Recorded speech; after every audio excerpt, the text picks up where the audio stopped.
لو كنت اعرف ان الجل هيخلي ضوافري من كده لكده كنتش عملتها ابدا في حياتي. انا ضوافري اتدمرت بسبب الجل. انا ضوافري اصلا في الطبيعي طويله طويله كده. اول بقى ما عملت الجل كلها كانت بتتكسر من النص. كنت بفضل بقى احط بلاستر علشان كانت ضعيفه جدا. شلت اصلا الجل عشان خلاص عايزه ان انا اعتني بيها. ضوافري اصلا دلوقتي مش قادره اعمل اي حاجه. مشكله السوشيال ميديا ان هي بتورينا دايما الحلو في الحاجه، ولكن محدش خالص اتكلم على فكره ان الجل بيدمر الضوافر.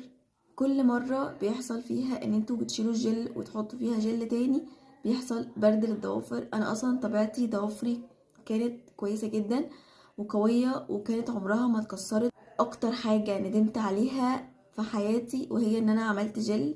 استنوني الفترة اللي جاية هوريكم انا هعمل ايه علشان احاول ان انا